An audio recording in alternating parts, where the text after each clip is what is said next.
Good evening and welcome to the Ghana TV 9 News Bulletin for Thursday, August 14, 2025. I'm Colin Neighbors. In the headlines today, Nanzal condemns explosive interview, blames activist for politically charged release. President Ali announced his small business development complex for Georgetown. Modern Secondary School Commission at Warramuri, Region 1. Tourism Ministry refutes false AI-generated claims, confirms no major airline suspensions. And Jose Roberts sets sight on making Mr. Universe international history for Guyana. Now for the news in depth.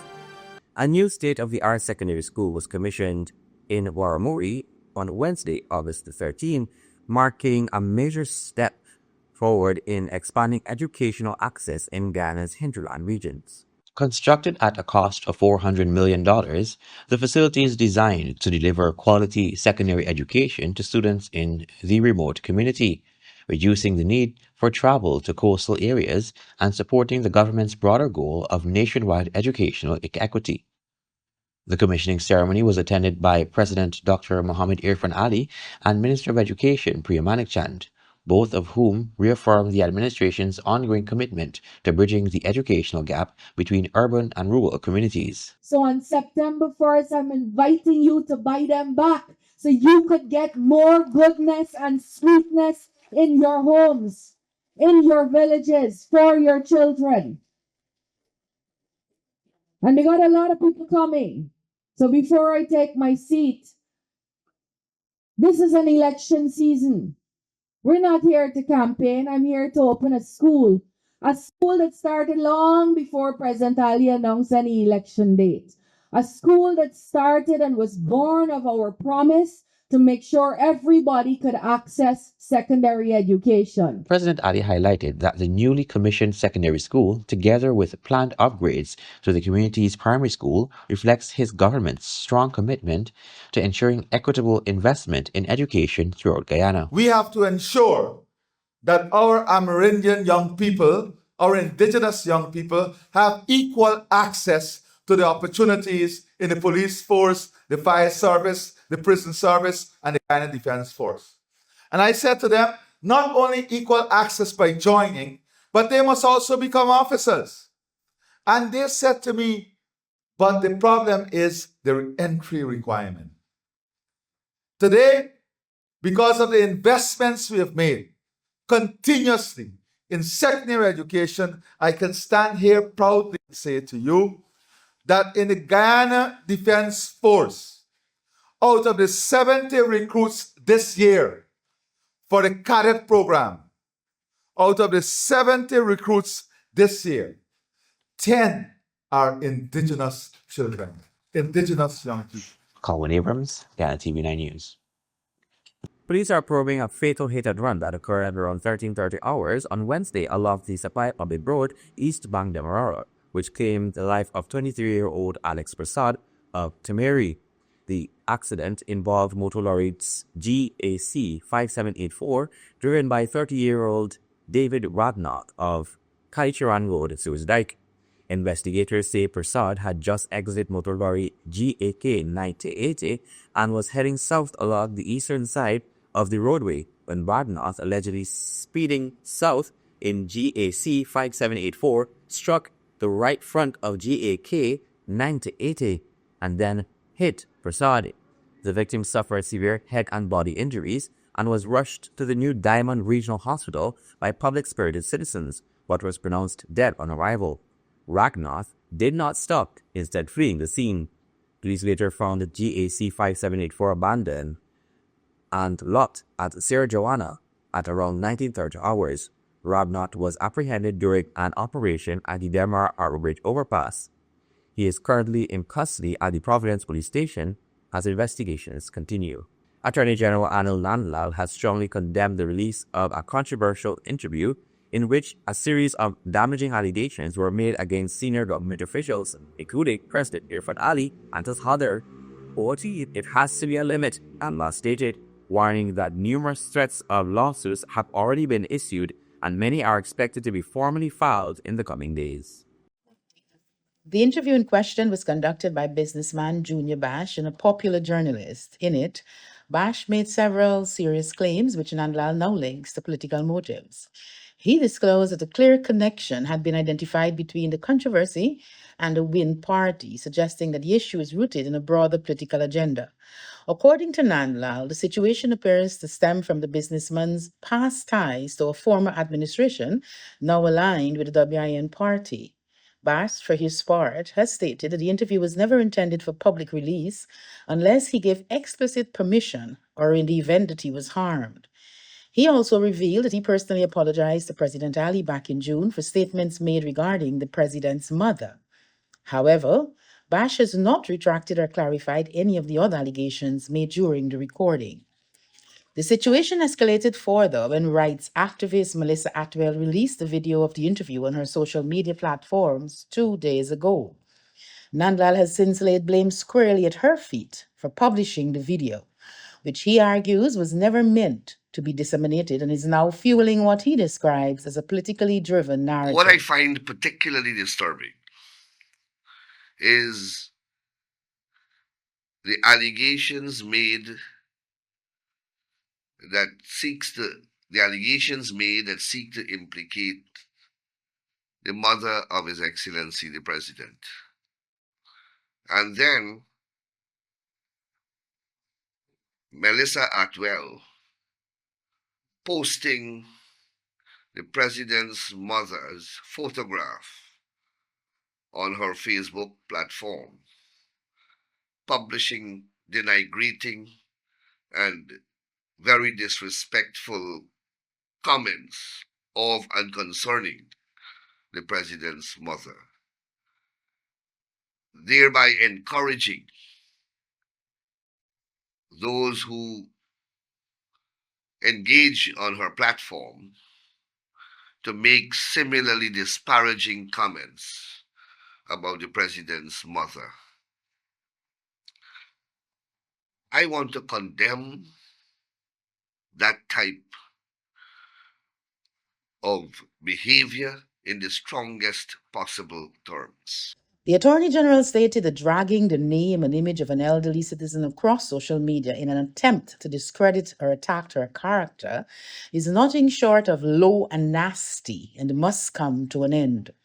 He emphasized that family members, especially those who are not public figures or involved in politics, should be left out of political attacks and controversies. I hope that firm and appropriate actions will be taken against the publisher of those images and those disparaging and humiliating remarks, as well as Meta Facebook, because we have to have standards, and there is a limit beyond which none of us should travel, irrespective of which side of the political or whatever divide we are situated. There must be sacred grounds that we should not travel. And people's families, including their parents, especially if they are elderly people who are not part of public life and are not part of politics, should be protected and insulated from the nastiness that we want to engage in.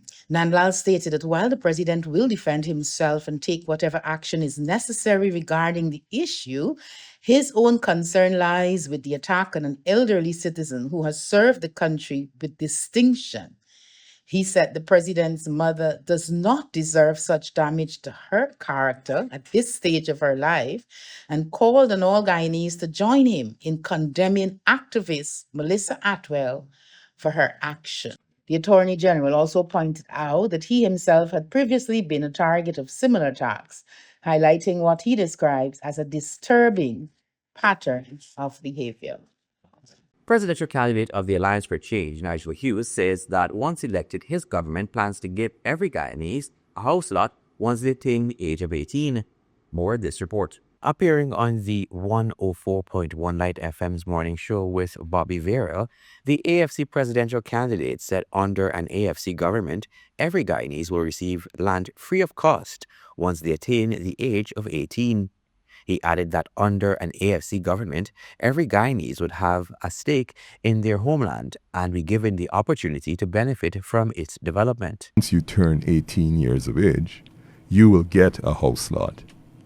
You don't have to buy it, you will get it. Because then you have a stake in the country. You as a Guyanese, by virtue of being born here and being a Guyanese citizen, will have a stake in the country and you will be entitled to that house lot.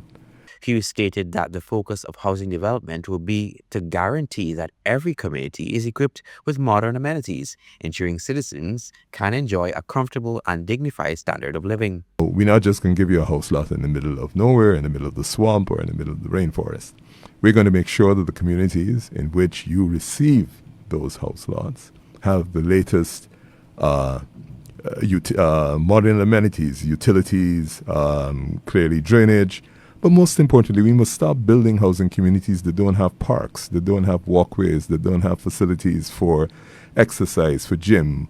Because to have a holistic, successful country, you need to have all the modern amenities. And that's going to be the theme of our modern development. We're not giving people 5,000 square feet per house lot. It's going to be a minimum of 7,500 to 10,000 square feet because we have the land available. The current PUPC government has launched an extensive housing program nationwide, significantly increasing the distribution of house lots. Under the current administration, more than 50,000 house lots have been distributed over the last 5 years.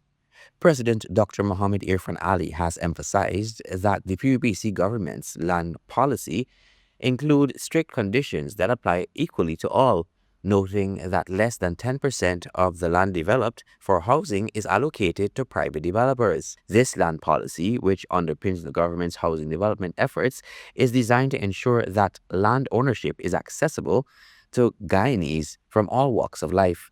Colwyn Abrams, Guyana TV 9 News. More news after the break. Stay with us.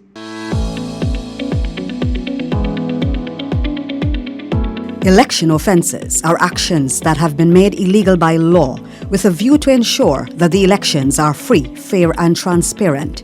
Some election offences are voting more than once in the same election, voting or attempting to vote if you are not qualified to do so, voting in the name of another person, canvassing for voters or interfering with an elector within 200 yards of a polling station, removing or defacing a lawfully displayed official electoral notice or election materials, deliberately obstructing or interfering with the work of an election officer.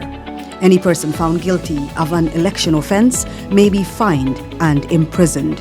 For some offences, a person may be disqualified from voting in future elections. Do not commit election offences. For more information, contact the GCOM on 225-027729 or visit www.gcom.org.gy.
I got a real problem, buddy. I want to vote on election day, but I got to work a 12-hour shift every day from Monday to Friday, from 6 in the morning to 6 in the afternoon, boy. I got the same problem. I registered to vote in Kitty where I live in, and I walk in till up in Linden. And I only get Sunday for go home, and then back again Monday for work. You know, truly speaking, the hours you work in and the place where you work should not prevent you from voting. Really? How come? Listen, the law makes it absolutely clear that employers should give time off to their employees so as to vote. All you have to do is inform your employer that you need time off to exercise your constitutional right to vote. For real? That's exactly what I can do. Hey, me too, buddy. Yeah. I didn't do that so bad. For more information, contact the GCOM on 225-027729 or visit www.gcom.org.gy.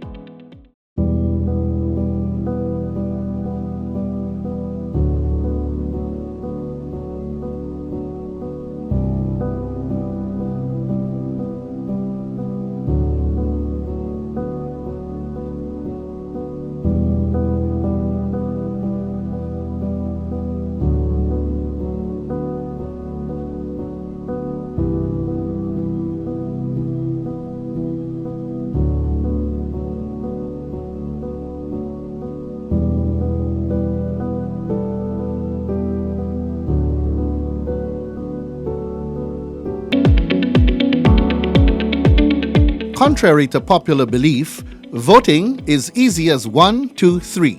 On the ballot paper, provision is made for you to vote twice. Once on the top section where you vote for the general election and once at the bottom section where you vote for the regional election. All you need to do is look for the name and symbol of the party of your choice in the top section for the general election and mark your X in the empty box next to the party's symbol. Then, look for the name and symbol of the party of your choice in the bottom section for the regional election and mark your X in the empty box next to the party's symbol.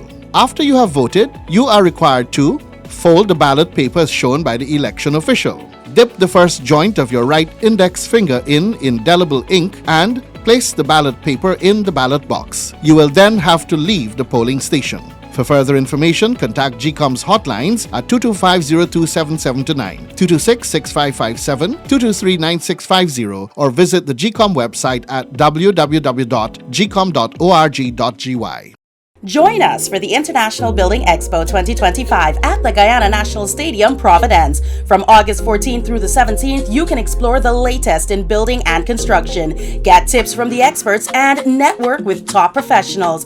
But it's also a weekend of clean family entertainment. We have live bands and local artists performing each night. Admission is easy on the wallet. Kids under 12 are free and adults are only $500. The grand opening happens Thursday, August 14th at 5 p.m. Gates are open from 11 a.m. to 11 p.m., Friday through Sunday. Bring the entire family to the International Building Expo 2025 and build some memories together.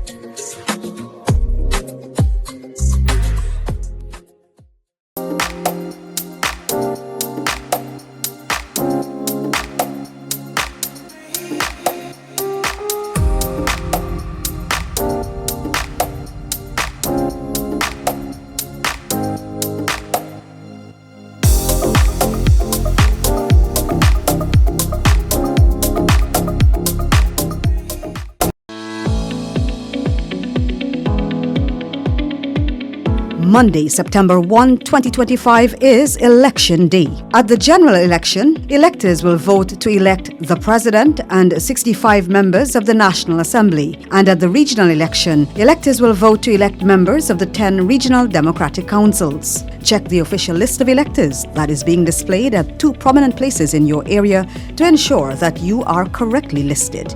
It is your constitutional right and your civic duty to vote at the upcoming general and regional elections, providing you are listed in the official list of electors.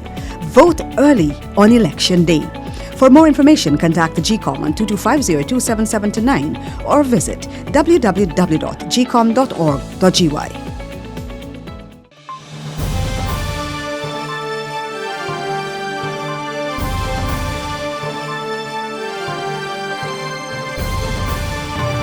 Welcome back. You're watching the Guyana TV 9 News Bulletin.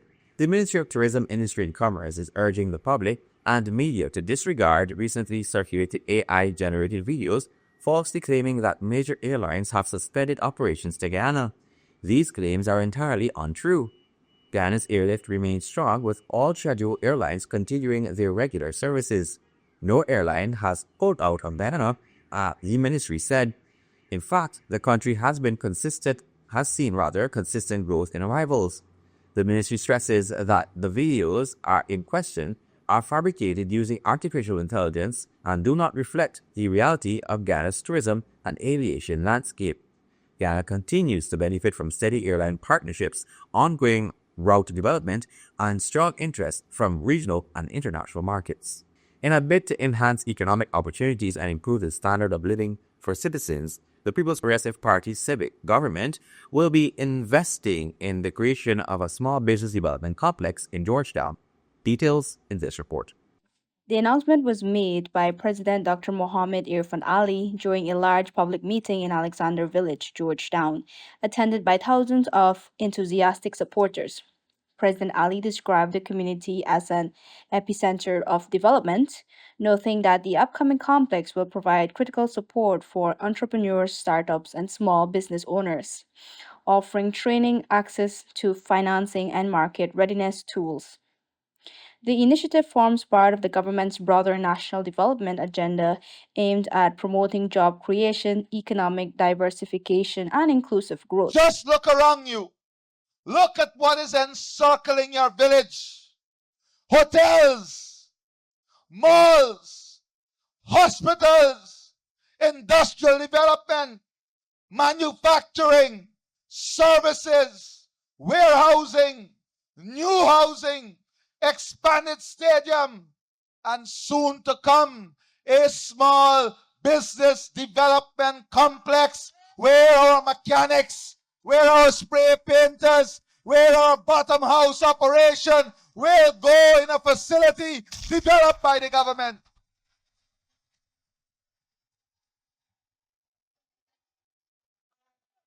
Because your quality of life depends on your quality of neighborhood.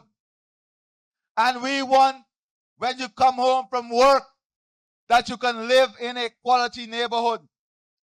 That is why that small business development complex of 30 acres will provide security, safety, services, infrastructure for all our small businesses to be relocated to.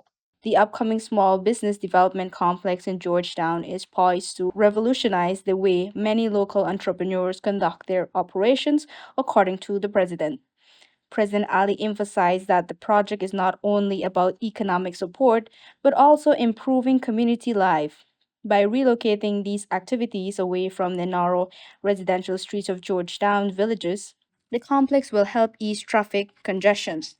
Within the next year, all of that will go to a well-developed site that you will be able to continue your business and live in peace within your community. The president has assured that the ongoing wave of national development will open up a wide range of new employment opportunities, particularly for young people. He underscored the government's commitment to ensuring that young Guyanese are equipped and positioned to benefit from the country's economic transformation. Adana Dorek, Guyana TV9 News. Rating Mr. Universe International Ghana, accomplished dancer, model, and social media influencer 22-year-old Jose Roberts is preparing to represent Ghana on the international stage for the prestigious Mr. Universe International competition in Panama this October. Details of this Adana Doric report. Speaking with Guyana TV9 on Thursday, Roberts underscored that he is currently undergoing intense training for the upcoming prestigious Mr. Universe International competition in Panama this October. With multiple titles already under his belt, Roberts, who is no stranger to the spotlight, will compete against more than 50 countries for the coveted title. He expressed confidence in his ability to bring the crown home to Guyana. Excited, I'm not really that much nervous. I'm excited because I've done it in the past. But I know where I fell short previously, and I know now all the work I have to put in to make sure that I bring that title home to Guyana. He added that he has been putting in the work, focusing on honing his fitness and interview skills.